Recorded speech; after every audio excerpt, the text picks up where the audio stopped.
Jai Jinendra, welcome to Adults Class 2, Practical Applications of Jainism. Let's start with the No-Car mantra. Namo Anyantana, Namo Sitana, Namo Ayana, Namo Vijaya, Namo Vaisavasana, Yesokancha Namo Karo, Sahopa Upanasano, Mangalancha Savesim Paramam Have Mangalam. I had an epiphany on Thursday. So I have an hour commute to and from work each day.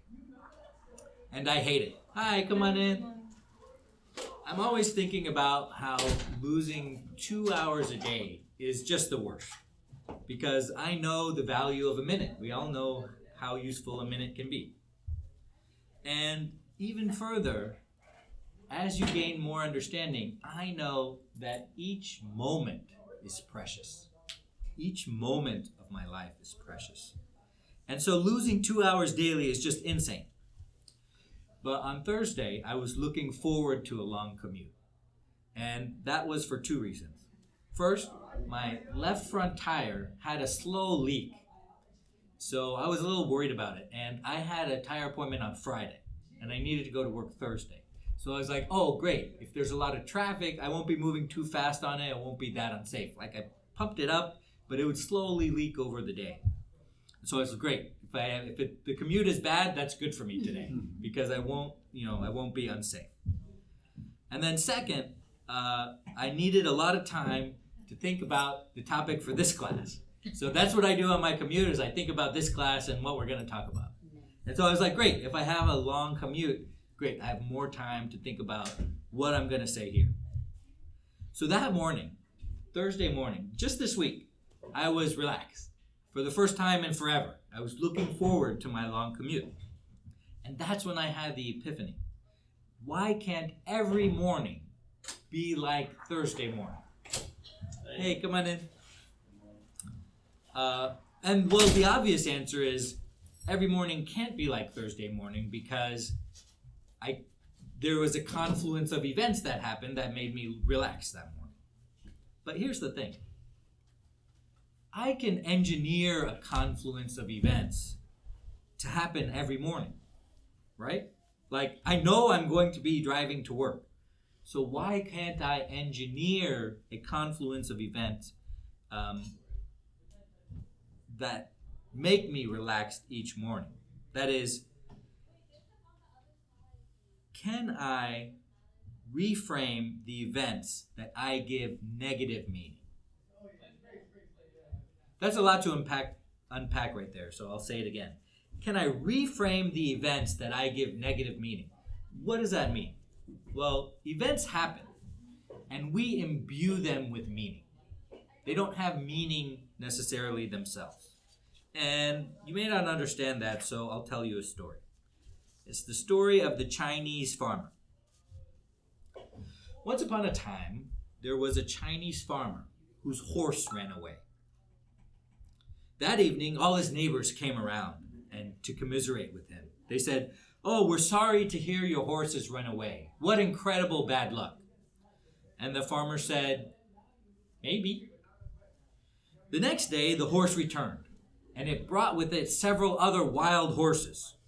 And so the neighbors came around again, and they said, now you have 5 horses, where before you had 1 horse. What wonderful luck." And the farmer said, "Maybe."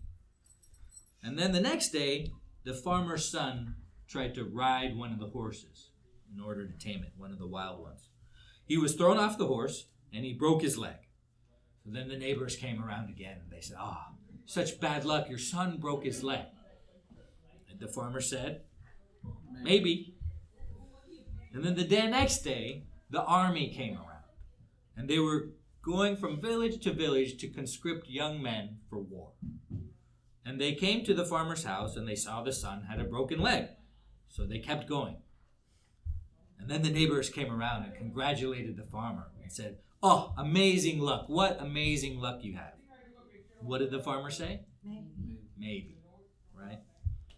So that's what I mean by events happen, and we give them meaning. We can give them a good or a bad meaning.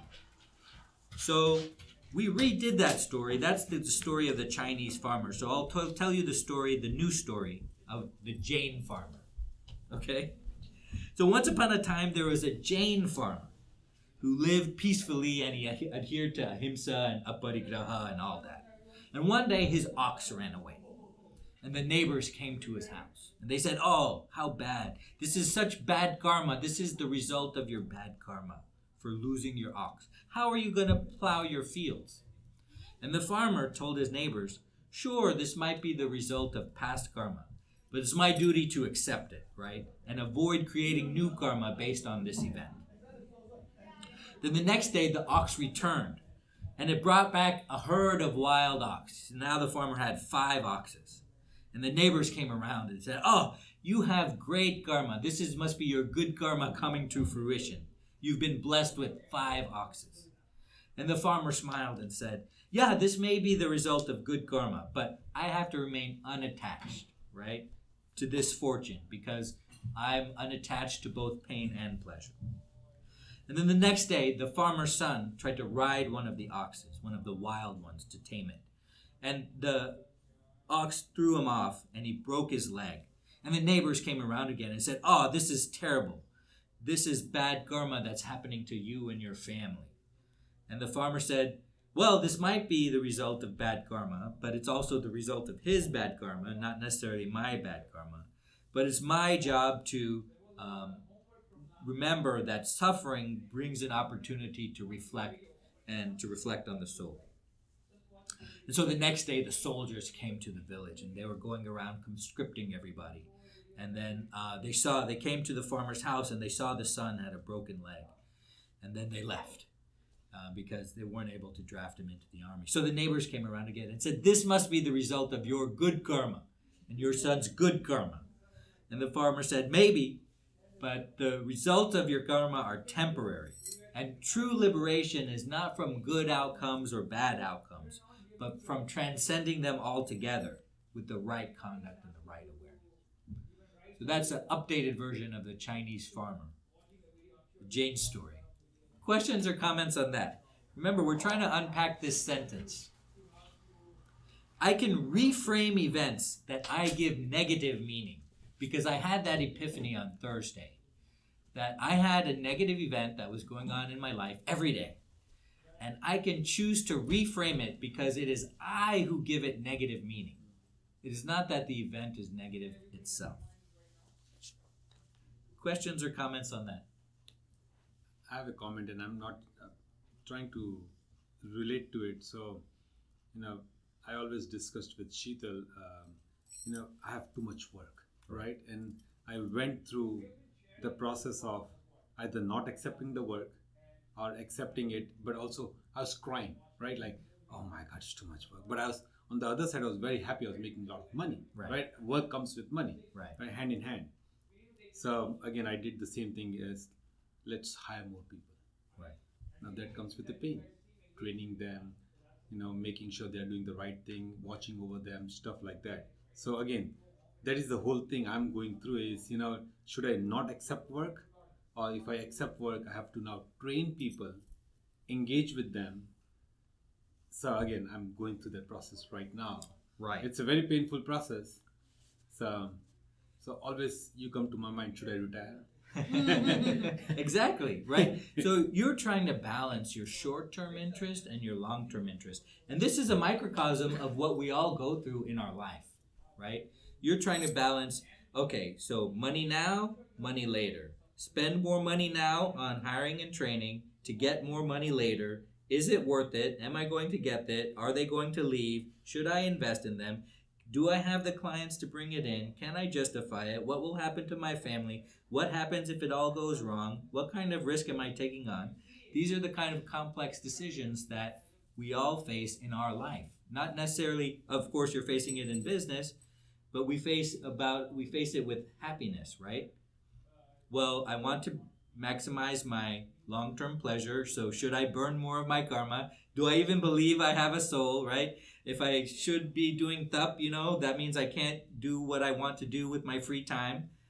Is it something that I want to do with my free time is meditate, Is that going to increase the quality of my life? How much do I believe in this? What kind of investment do I want to make in my soul and all that? that's kind of a microcosm of what we're all going through with regards to happiness and trying to find happiness and trying to achieve enlightenment. And so I don't have an answer for you, and nobody here is going to have an answer for you. But because you're thinking about that, you're on the right path. And because you're thinking about that, well, is it time to retire? Do I have enough money? What are my priorities?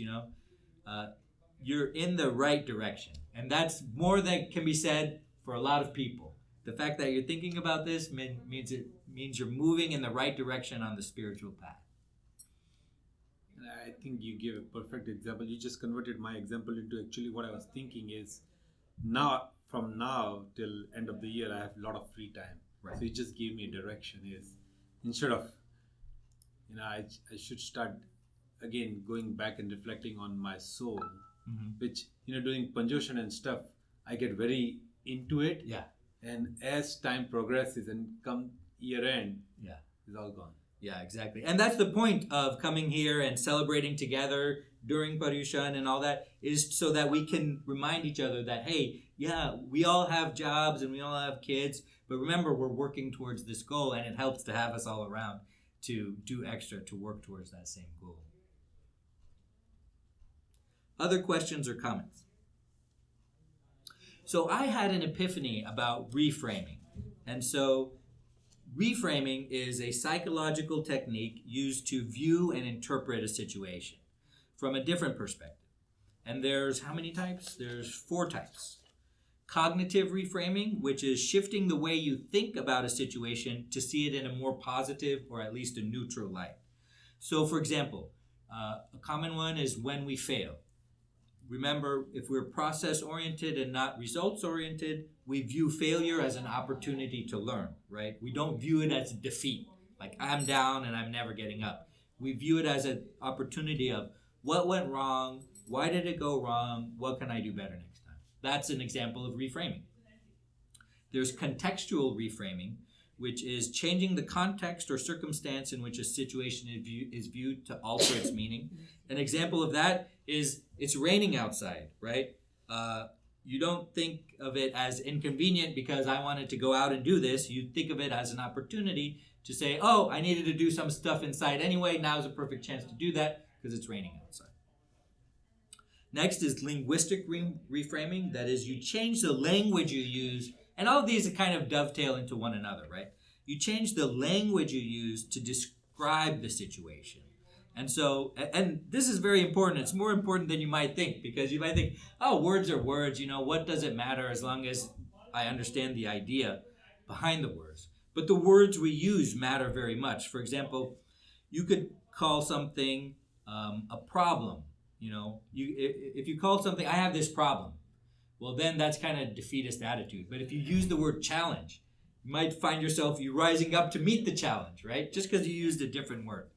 And words are very important for self-talk too. If you have a lot of negative self-talk, that is what you think about yourself, if you use negative words for that, that will kind of start to weigh on your mind. But if you use positive words in reference to yourself and engage in positive self-talk, even about negative, so-called negative things, right? Because we're talking about reframing. If you think of self-development as a challenge rather than a problem, then you're more likely to be on the right path. And finally, the 4th example of reframing is emotional reframing. That is, we shift our negative emotions to positive or neutral ones when we look at the same event. So imagine that you went through a breakup. Emotionally, you can feel that as a loss. You might feel whatever you feel emotionally and interpret that as I lost a part of myself, or all that thing that I invested in is now gone and now worthless. So what was even the point of doing that, right? But if you change how you look at it emotionally, you can think of it as an opportunity to grow, right? You can remember that all growth comes with pain, and you can think of it as another opportunity to grow. And so that's what I mean by reframing. And that's what we mean by reframing the events that we give negative meaning. So tell me about your life. What events, now that you know about it, now that you know you give events positive meanings and negative meanings because events happen. What about your life have you been giving negative meaning?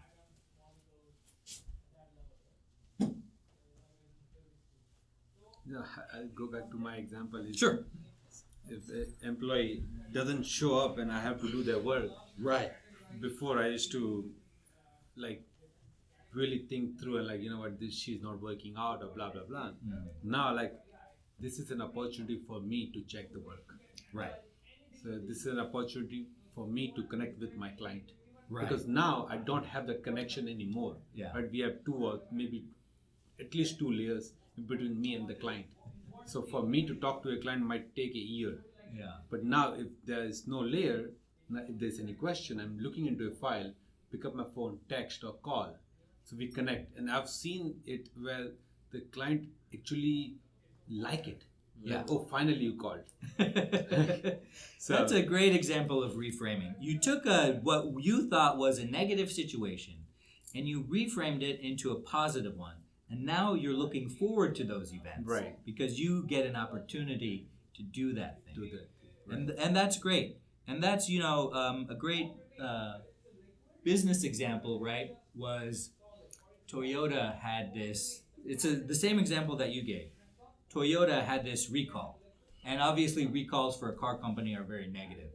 But they framed it as, here's an opportunity to for us to show our clients the customer service. So we recall it, we do it for free, we ask the customer how they're doing, we turn it into a positive experience for the customer. So they did that and they reframed a negative, almost the exact same example you were talking about. Actually, it has been proven that if somebody has a negative experience, but that negative experience is actually handled well, the allegiance of that person further increases Right. versus you deteriorating that customer experience. Right. Right? So that's a very good example, right? Another example that I actually just had it last week, I was actually traveling with one of my clients. So we had implemented a new system for them. Again, this is a business example. And the system implementation went very well. And there was a big backlog of things that was building. That, hey, we want this, and we want this. There was a big backlog. So the client started complaining that, hey, why is this big backlog of things that is building? Right? So if you think about that's a negative frame of reference, right? And the way I applied a positive frame of reference is that, hey, listen, I have another client who has called us for do similar work, and their complaint is that there is no backlog at all. The reason why we have such a solid backlog is people are invested in what we have implemented. They like what we've implemented. They are looking for more of this stuff. So this is actually good news for us that a backlog is actually building, because there are other situations wherein there is nothing in the backlog. Right. So then the client goes, oh yeah, that's a good frame of reference to look at, right? So that's how change that dimension of thinking there. That's great. Right. This class has always been about how to apply Jainism to your life. So tell me the events that you give negative meaning that you might now reconsider. Just think about what makes you mad. Just think about what makes you mad in the day. I've given you my spam phone call examples too many times, right? Think about what upsets you. Think about, and chances are it's an event that you have given negative meaning. So think about what you don't like. In my case, last minute stuff and unplanned thing, I don't like it. Right. So that's when actually I actually breathe in, breathe out. What do I do? I don't like unplanned stuff at all. Okay, so spontaneous kind of events that ruin your plans. Okay, can we give him some help? How can we reframe that? You had a plan for the day, and now something came up, and it kind of ruined that, and you have to attend to this like fire drill or whatever's going on. How can we give that event a positive meaning instead of a negative one? Because that's what we're doing. We're giving it a negative. It's unplanned, yeah, and it ruined the thing, yeah, but we gave it that meaning. And very similar, right? This morning, we were late to come to Pathshala, right? The two kids took their own sweet time to get ready, right? I was in the same situation as you were, right? Again, I was getting a little anxious and a little mad. that hey, this is high time, and then obviously rain struck while you're driving, so it further And reduces also, your. and I will add to that, they also have now that timeline, right? If you don't come by It 10:35 is when pressure. we close the door, Yeah. we won't take you. So that Exactly. is And a then on pressure top of too. that, my wife is a teacher, so she's like, I'm late. This doesn't show good. So the way I started, the very fact that we're having be able to still come here and attend itself is a big deal. Mhm. There are so many people in this world who don't even have that opportunity.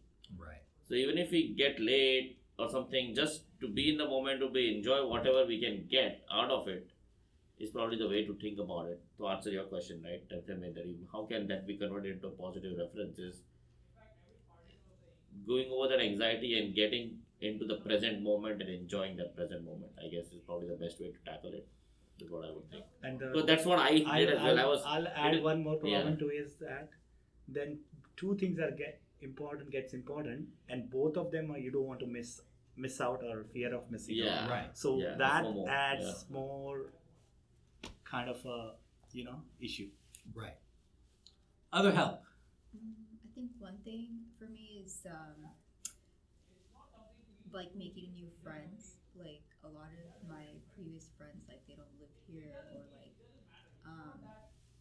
just like have grown away, like apart because things have changed, and so it's really hard to like get like a nice like close group of friends. So I really like that's like the one thing like I work on a lot is like trying to find like groups and stuff like to go and like mix and I kind of tell myself, well, sometimes that gives you time to like get your stuff done, Right. if you don't have so like just whenever it happens, it'll happen, don't like think about it Right. and think. So that's a very important one. Support network. How can we turn that event into a positive or neutral event? Because that's an event that has happened that we've given meaning to. So I need to buy definitely one of them first. I was looking at And that. having dude. that I was event, I literally was looking at that. This is from a finger, not because of her. Just kidding. So we are losing our circle of friends, and we have given that a negative meaning, and we're trying to reframe it like, I have so much more time now, like I have less obligations, and I'm working on. We can try to give it a positive frame by saying, well, I have an opportunity here, right? I have a little bit more time. I have less social obligations. I have an opportunity to make new friends, to make friends that maybe I choose a little bit better than the other ones, right? I have an opportunity to use that extra time to work on something, maybe a medium to long-term project that I've been wanting to do. So that might be one way we can reframe those events. As far as a unplanned event messing up our day, we can certainly use it as an opportunity to think about the transience of nature and think about, this is affecting my day, but if I step back and look at the big picture, I have a very stable life. In fact, I have one of the most stable lives that any human being has ever had. Agree. And yes, we can also reframe it as, this is an opportunity for me to step up to the challenge, get out of my comfort zone. And I know I can meet this because yesterday I had an unplanned event, and last month I had an unplanned event. And so why am I letting this affect me negatively? Because I know unplanned events are going to come. That's the one thing I know for sure that's always going to come. Yeah. An unplanned event. I just don't know the time or the shape of it. But I know that they'll come. And I know that I can meet that challenge, so I am worrying for no reason. Yeah. Especially when you don't have choice. Completely. So, other questions or comments? Tell me what negative events in your life you might be able to reframe. I think the last sentence you made is acceptance. Mm-hmm. I think that has changed. I just accept it. There are things that I don't control. I just accept it. Makes me calm. Mm-hmm. Makes me focus on that problem, and then I'll move on. Right. So, I think you also taught, I think back in the days, that 2-minute emails, Right. right, has changed my life. Oh man, 2-minute emails, 1-minute text messages. Yeah. I have so much free time now. Thanks to you. That's great. And acceptance is nothing but reframing, right? We're reframing something that we gave a negative experience, and we're reframing it into a neutral experience. That is, well, don't have control over that. I don't have to feel positive or negative about it. Yeah, I might have to do a different action, right? Because this event happened. Yeah, I might have to do a different action today. But that doesn't make it a negative thing. That, yeah, okay, I just do a different action today. I don't have to let things have control over me by giving them positive and negative meaning. Well, you might think right now, well, that's great. I can reframe everything in my life to be positive and I'll be a permanently happy person. But there's kind of limits to this reframing technique. So a lot of times, some situations we can't reframe into positive. For example, if you have some particular pain that happens, you can try to reframe it, but your emotions might make you view that experience negatively, especially if you have strong negative emotions. For example, the resource I have gives an example of when a loved one dies, but we all know when a loved one dies, their soul is moving to another body. That's a very good reframing technique that a lot of us forget sometimes. You can't reframe yourself. So, like, let's say your boss is like really abusing you at work, giving you more work than you can handle, giving you the work of 3 people. You can somewhat reframe it as, oh yeah, I'm using this as a chance to build resiliency, or I'm using this as a chance to show myself to my boss. But it's just not true. Your boss is just taking advantage of you, and you're just abusing you. If it becomes that bad, you can't reframe that into a positive or neutral experience to give it that meaning, because at some point you'll realize the truth and that your boss was abusing you, and it's actually has a negative meaning. So there are kind of limits as what we can do. Another thing that you might find yourself doing is, if you practice this a lot, is you cause violence to other people by reframing their negative emotions into positive ones, because you just love to do it. And so if you dismiss another person's feelings, for example, using this technique, you can be like a toxically positive person, right? And then you can cause harm to other people doing that. So this can change your life. This will change your life. This has changed my life. We've seen some examples where it changes your life, but it's not like a cure-all for everything. That is, you can't just reframe everything into whatever you want.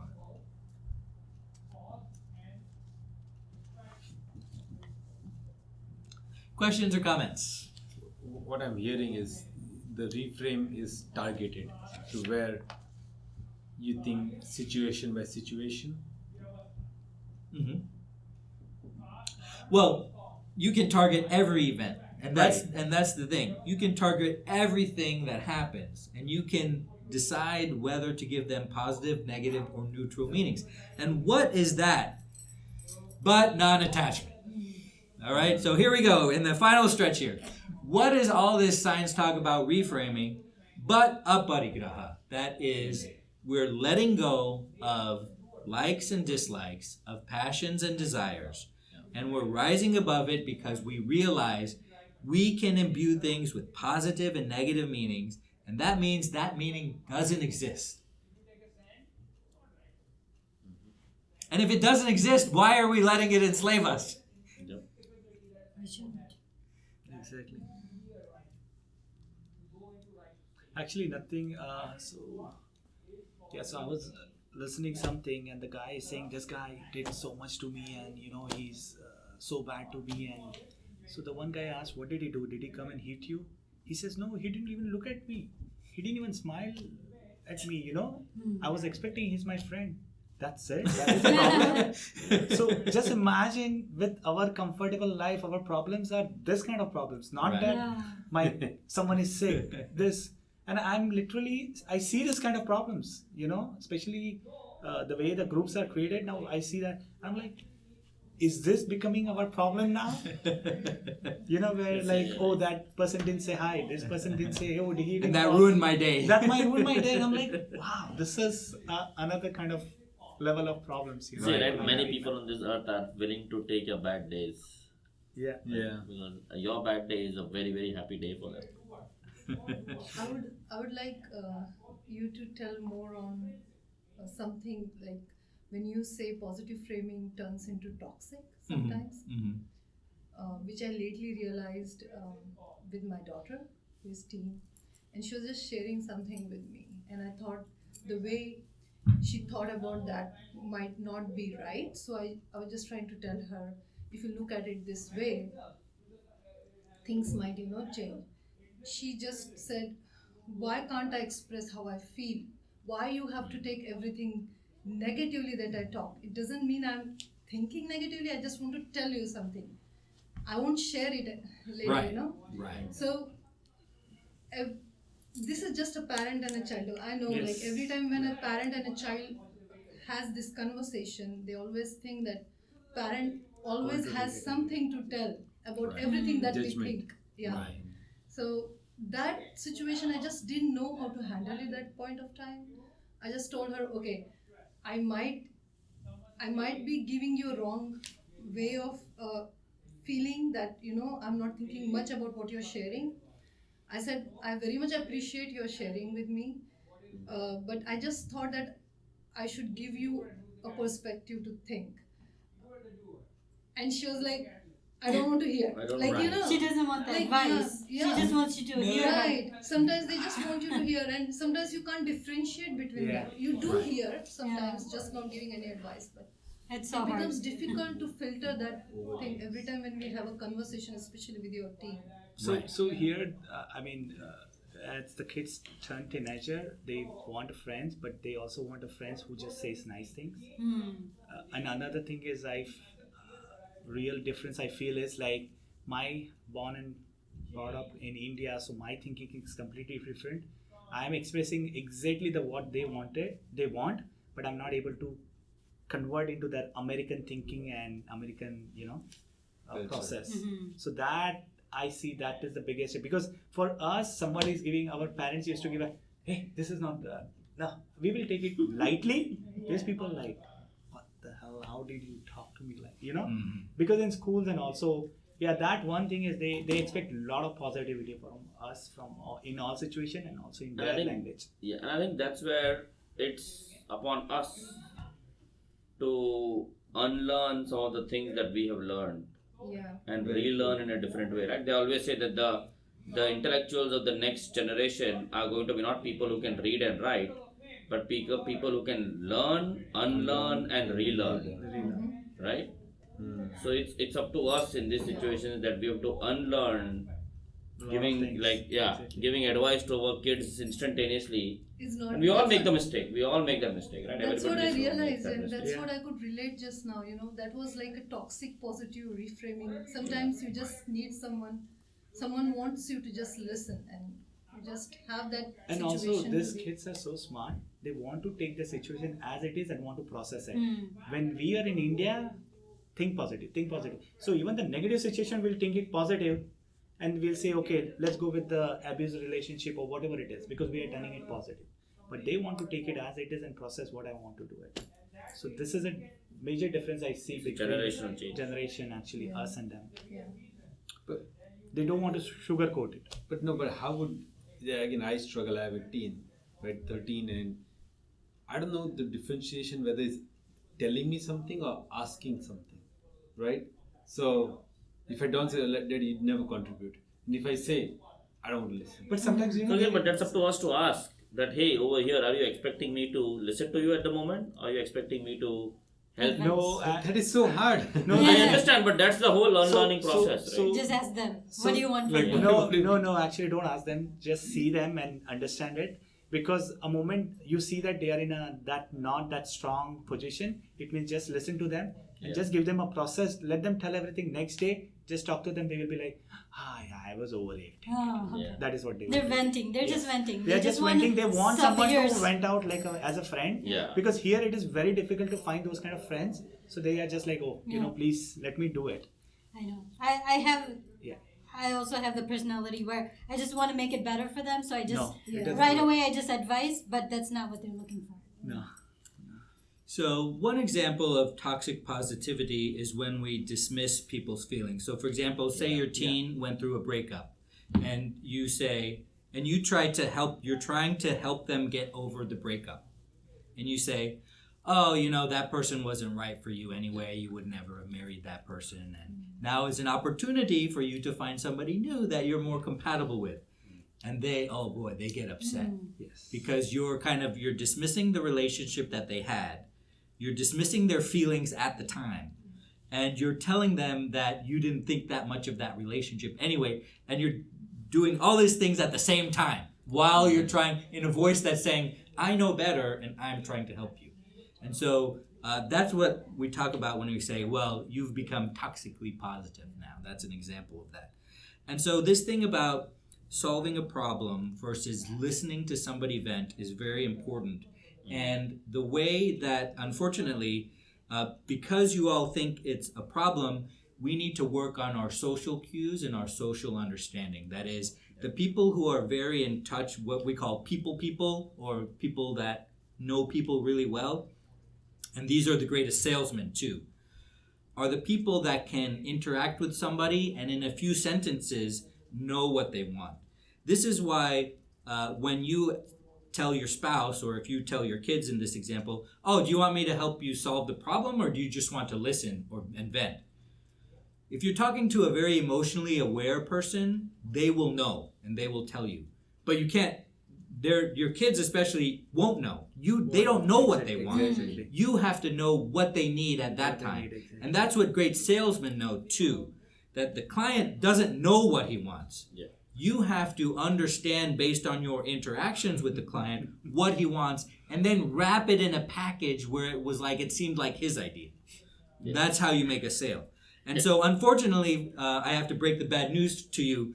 Most of you, including me, need to work on our social skills, because when we're at that level and somebody is telling us about, let's say somebody is telling us about a breakup, and based on the words they use, the facial features they make, the tone of voice there is, we'll know whether they're in the feeling stage or the problem solving stage. Exactly. We'll know that. So unfortunately, it means we all need to do a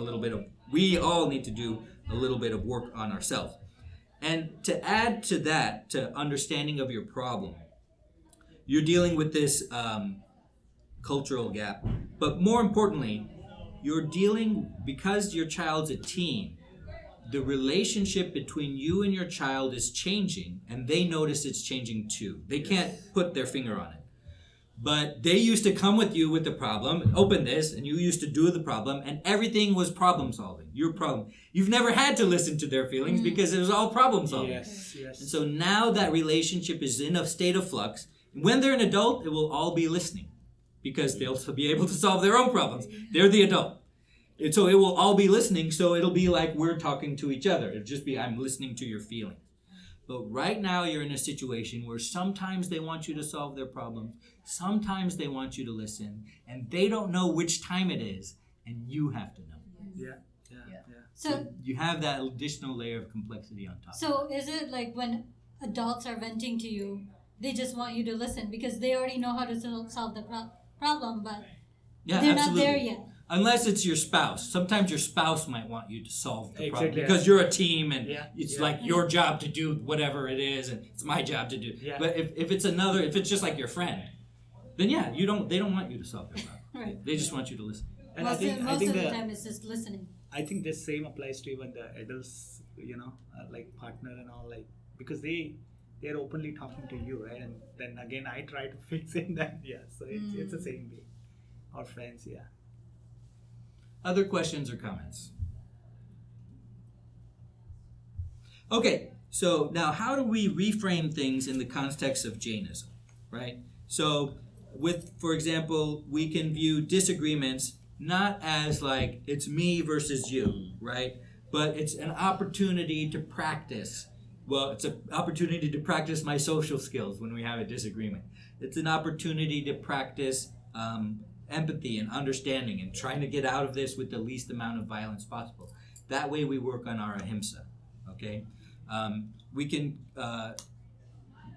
maybe feel negative about, well, the way we eat, right? Like, I don't get to, especially with our kids, I don't get to eat meat like the other kids. I don't get a pepperoni pizza, right? Well, we can say, well, this is how we reduce violence. That's the reason we don't eat meat, right? This is us being able to practice it. Our kids have given that experience a negative meaning, and we try to give it a positive meaning because we reinforce Jain principles, right? So if you have to have a talk with somebody that you know is going to go poorly because you're going to tell them the truth and they can't handle the truth, you can use it as an opportunity to practice satya, right? Truthfulness. That is, telling the truth may be uncomfortable, but we're family. We have to be able to have hard talks with each other, and now is an opportunity to prove that. You can reframe your self-talk like we talked about. Instead of saying, well, I'm a failure, I'm no good at this, I'm no good at this, just say, no, I like this. This is an opportunity for me to learn at this. And yeah, I'm not good at this, but this is not my job. And everybody's not good at something, and this is what I'm not good at. So, I mean, I've been coming almost from 2 years in this class. So, earlier my thinking was that friends or family is just for like, get along, get life and all, just get life going. But it's very hard to, even for me, it was hard to process saying that no, two individuals are together. It means they should be able to talk everything, even whether it is good or bad and all, and process it. And I think this is a group is amazing that we are able to discuss those problems and able to process it and not leave it. Because I've seen from India, I don't think so my parents ever talked about the problems. This is how it is, this is how it is, this is how it is, move on. Never talked about each other's feeling, I don't think so. Or because in India people like, oh, this is a problem, like that way. They always felt like just go along, get along with the family, society, and we are done. But here we are able to live our individual life and able to discuss and all that thing in the families. It's great actually. We get an opportunity over here to express our emotions, talk that, hey, I don't like this, can we do this? So we are not able to talk outside this room, and these are the people we are able to talk. That's so amazing, I feel about. Outside we only talk about, hey, this stock market, this. And I'm not saying negatively, right, but I'm just saying that we are not talking the real problems we are facing. So we are this is how it is, positively I have to take it and do it. So that creates a lot of, because that creates a logical steps in your mind saying that, okay, problem has come, I need to talk, I need to do this is what control I can't control. So amazing I feel about this group. That's great. Well, thank you. Give yourselves a round of applause. That's what we're here for. Other questions or comments? So it's easy to talk about in here, and it's easy to say, I'm going to go out there and change my life. And then you go out there and your kid is like, I'm hungry and I'm thirsty and it's raining and I got to get home and I got to do this and I got to do, and then you forget everything we talked about here. So how do we stop from, she's laughing. we talk about this in the middle of the week. Like as a normal, me and I are like, this is what we learned. And like middle of the week, like, this is what we learned. When are we going to implement it? That's the hardest part, right? It's like, I learned that, and it's the hardest part. It's like, and I was dealing with this, my youngest has soccer, right? And so they do drills, right? They do soccer drills. They learn how to pass, they learn how to dribble, they learn how to shoot. The hardest thing is putting those drills in the game. They can almost never do it. Exactly. Because in the game you're excited. In the game, Yeah. everything's moving. Everybody's yelling. Everybody's screaming. It's not like a controlled environment like a drill where pass to your partner. You know, it's Right. like you got to think. Yeah. Your body's moving. Your blood is pumping. Your brain is full of these other things. You kind of just go on autopilot. Nobody does anything that we worked on in the drills. And that's the same problem we Same have here. problem, yeah. This is like a practice room. And over there, no, it's just empty. Just like, yeah, I'm going to go out. I'm going to be truthful. I'm going to talk with my daughter. I'm going to look at this business decision. I'm going to do all that. And then just nothing. Just it just evaporates, like everything we talked about here. And I wish I could go out there with you. I wish I could help you. I wish I could be on your shoulder and be like, this is what we're talking about. But I can't. You go out there and your blood is pumping and you go to work and you do all this and Sunday was so far away and you forgot everything we did and you just felt like I'm not getting this, you know, I'm not. And that's what this class is about. I can't be there with you. I can't be out there with you and I wish I could. But that's what this class is about. It's just to take this time to think about the hard part, which is doing it in the game, because the game's out there. The game's not in here. So I want to share an experience actually. I think discussing in this class really helps because remember there was an exercise they made a few months ago, probably more than 6 months ago. You made us all write our goals, Right. and I still distinctly remember one of my goals was to have a walk every evening or at least once in a day, 3 times, 2 times in a week I remember that. with the family. Yeah, you told us. For the next 6 months, I wasn't able to do that, but it was in my subconscious somewhere. But I've started to do that now. Because every time there was an opportunity and I did not do that, I felt guilty about it. Exactly. That's why we wrote down the goals. That's why we wrote down the goals. And it took me 6 months to implement it, but Yeah, it it did takes get time. implemented. Guess what? You're ahead. Because Right. it took you 6 months to implement it, but a lot of us haven't. You're ahead. That's why we did that. That's when every time I say, I talk your head off about it. I said, it doesn't matter if you don't do these things. Don't feel bad about it. Yeah. You have succeeded in just writing it down. Yeah. That's what I mean. Yeah. Because maybe you'll remember it. And maybe when you're in the game, you'll remember, oh, this is what we practice. Here's the opportunity. And oh, I let it go. Well, there's another game tomorrow. Yeah. Oh, I let it go. Oh, well, then you finally did it one time. Again, I'm not very consistent with it still, but every time I don't do it, there is an opportunity to take a walk with the family versus watching TV after. I feel guilty that, hey, maybe a quick 15-minute walk will actually be better at this point. Let me see if I can put. Then there are other parties as well that have to play into it. So it works sometimes, it doesn't, but at least it's on the right path, is what I feel. That's what I was just about to say. You're on the right path. Congratulations. This is the first step to changing your life, is to just even remember something we talked about in the class. Forget about opening the book. Nobody opens the book. Forget about applying it to your life. Nobody applies it to their life. If you can just remember that we talked about something and it has something to do with your life, you are going to start on the right path. And hopefully that will be a snowball that rolls and rolls down the hill and gets bigger and bigger. And one day you wake up and you find yourself a goal-oriented person. You find yourself a person that is able to set and accomplish goals, which is the hardest thing because it means you're responsible for your life. But there is no better feeling in the world than being able to tell yourself, I'm going to do something. This is what I need to do to get there, and to be able to do that. It is very hard. It is very hard. And if you think it's easy, then you probably haven't done anything like that before. So I want to share something. Something like this is there on my mind too. So I met, one of a Jain old couple. So I went to their house. We had a lunch and all, and their kids are in a very nice. They work for Microsoft and all those things. And I was talking to them. I said, "What do you think? What do you suggest me that I should do with my kids?"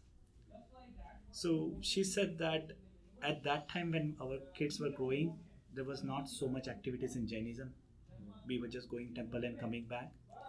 But I never pushed my kids to sit with me, say 10 minutes or 15 minutes in front of the whatever the prayer room or God is there.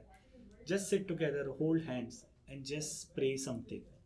So she says, I miss that today I asked my kids, they said we never did that, sitting in front of the God and praying every day, or so that I have that before my kids walk out of the house.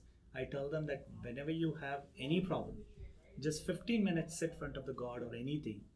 Won't help you or whatever it is you think, but just pray instead of thinking negative things. So I want to put that habit into them actually, and hold together hands and say that, yeah, we four are together, or our family, we have each other's support. It doesn't, it just gives them that support and feeling, and it changes, and they would continue with the same thing in their life. So I want to do that, and actually, yeah, I need to just implement it. I'm almost there now. That's great. Yeah. Other questions or comments?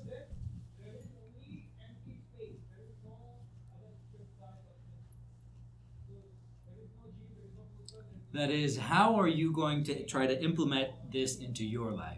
What events do you view negatively, and you now know you've been giving the negative meaning, that you might give a positive or a neutral meaning?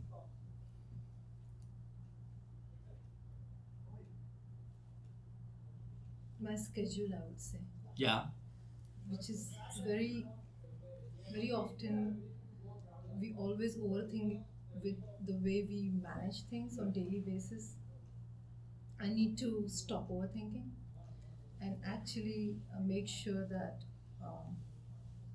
as day comes, make most out of it. No matter whether you go for a work, no matter you're at home with kids, because always you think the day is gone and say, oh, how much time did you spend with your kids? Did you actually work? Did you cook good food at home, or did you do it? So you always reflect back and always try to go back and try to just want to correct and criticize ourselves continuously. So I just want to stop that and just take one day. Tomorrow is okay. Today I came here. That was a big thing that I decided to come here, attend and listen. So that's something started, which makes me feel good. Similarly, anything that comes that makes me feel good, brings peace, that is what I want to start experiencing. Like, it might be not on daily basis, but at least a part of a day where I just feel content and just peaceful. So just not overthinking on every situation that I go through on daily basis. Right. So you've been, at the end of the day, you've been giving negative meaning to perhaps the normal ups and downs of the day, and you've been just focusing on the negative, what you perceive to be the negative part, Right. and you're just focusing on that, and you say, I wasted my day. I could have done this, I could have done this, I could have done this, and I'll do it tomorrow. And then the next day you do the same thing, and then the next day you do the same thing. Yes. Yeah. And so, do we have any help? Yeah, if we consider every day important, then I think we would try to improve, That's what I feel. I mean, otherwise I used to take it lightly that, okay, I have a life till 70, Hey, that's okay. Today's a bad day, that's okay. I'll leave again tomorrow. Then again I'll forget. But now I take it as that, no, I have to get better, and I have to, when I go for a walk, now I go every day 30 minutes walk. When I go for a walk, I think that, how did I do it today? That's what I think about. And I asked my daughter. So 2 days ago I asked my daughter, how am I doing as a dad? She says 94. I said, why not 100 out of 100? She says, even though I'm trying my best, I'm not getting that much. So you are also not getting that much. So then I said, okay, then there is more room for me to improve. She says, yeah, you have to improve.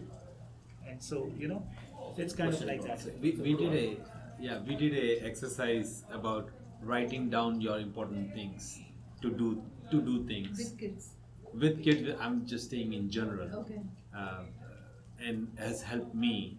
So the most important things, I try to write a night before, like for tomorrow I'll write it down yesterday, and in the morning I'll go through it, whether mentally or physically, and then try to tackle the hardest, which I'm going to avoid it. Try to do it first. Makes me feel accomplished, and then sometimes it gets me my ego boost up, and I don't do anything, which I'm trying to go back. So did that on Thursday, where I finished one of the biggest tax returns, a 300-page tax return. It was like I was almost giving up on it, and I didn't give it, and I finished it. I felt so accomplished. Literally didn't do anything that day. Like, you know what, I'm done. But again, then I went to the list like, oh my God, this list never stops. So it's a very overwhelming thing. But I try to keep that list the shortest, must-haves. But everything is a must-have. So if you find yourself, you can't control, the problem is you can't control looking at the negative aspects of your day at the end of the day. So one way to do that is to practice letting thoughts go. It's easy to say, well, focus on the positive, but that's the problem, is that your brain is focusing on the negative experiences you've had that day. And so one thing that will help you is if you try to remember to it's an exercise that you can do about how to let thoughts go. So you let those thoughts go, and then you focus on, well, what were the positive interactions you had? What were the positive things you did at work? What were the positive interactions with your children? And if none, then you make a plan to do those the next day. And so hopefully that kind of 1-2 punch will help that at the end of the day. Other questions or comments? One last question I have is, what if anyone has a like 14-15-year-old kid, what activities do you guys usually do where they interact with you? Because once they come to this age, it's same I went through, our friends and all is. So how do you guys connect with them? What do you guys do? What activities do you guys do? We argue a lot. We're not there yet. Ours is 13. I said 13, we're not there. he's acting like 15, but yeah. Activities to connect with your teenage children. I mean, obviously they're concerned about hanging out with their friends, but we want to be part of that change in relationship. So my thing is, I'm the cool dad kind of scenario, so I only come into picture when my 13-year-old wants to have fun, which I have a problem. If I'm becoming strict, then he doesn't want to talk to me. Right. It's like running away. Daddy, I'm in my room. If Yes. not, he's hanging out with me in my office. But Yes. No, like if it's a boy, then basically it's sports, bike riding, exactly. right? Yeah. If it's a girl, totally different way. Yeah. Like with it's girls, they know what they want. Boys, you have to a little bit. Boys right? are like, Yeah, and then also what we do is like, if he wants to invite friends at our home, we always encourage that, So at least then he's getting that, and we are seeing his circle of friends, right? Right. So that's okay. Yeah, we don't have much choices, I know. I think they will be all right. Yeah. Thank you so much for your time today. Yeah. Thank you. Thanks. Great class. To meet you. Thank you. Yes.